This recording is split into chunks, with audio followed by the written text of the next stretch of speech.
Good morning, Harvest. Today is March 20th, 2020.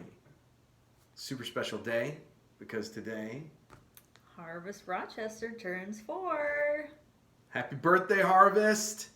This is awesome.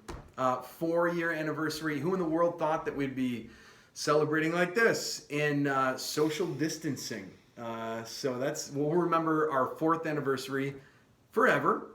And on Sunday, we talked about rejoicing in the Lord always. And again, I say rejoice. And so today is a day of rejoicing. And I want to read to you this passage from Psalm 127, verse 1. It says this: "Unless the Lord builds the house, those who build it labor in vain." And here's my challenge for us today. I want to challenge everybody, when you see this video, I want you to make a 1-minute video yourself.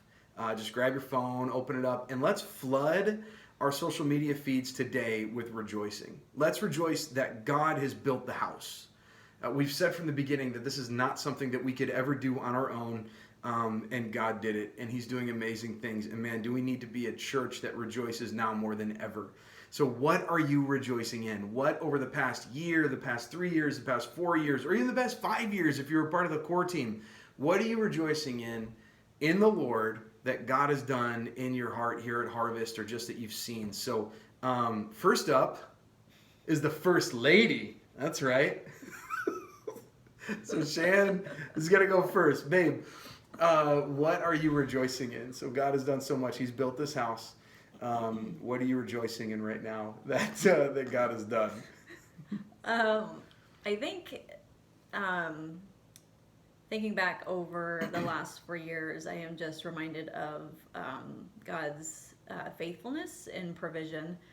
And I think that's just from our very first days of trusting with finances and location and people.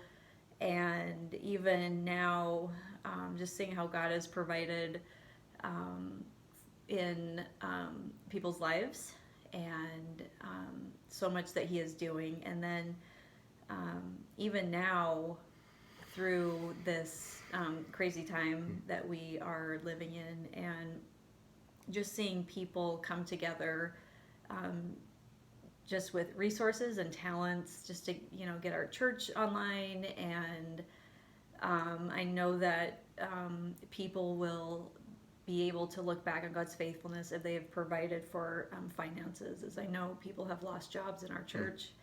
And we have a trophy case to look back onto God's faithfulness. And so we know that we can rest that He will be faithful in any provision that we need. And so we're just looking forward to that now and in the future. Yeah, awesome. God is so good. It's so true. And so really in this season, in the midst of just constant fear, let's choose to rejoice today. So Shannon started it off. What are you going to say? What are you going to say? What are you rejoicing in? Let's flood social media with videos and with pictures and just with all these things that we're rejoicing in. What has God done? What has God built? God has built this house. What have you done? What are you rejoicing in? Let's give Him all the glory and all the praise today. And when we get together on Sunday, it's going to be our birthday service. So we'll celebrate as best as we can. Go have some cake, get it out, make some cake, and rejoice with us. And let's rejoice in what God has done. Love you, Harvest. Have a great week. Love you guys. See you Sunday. You are loved.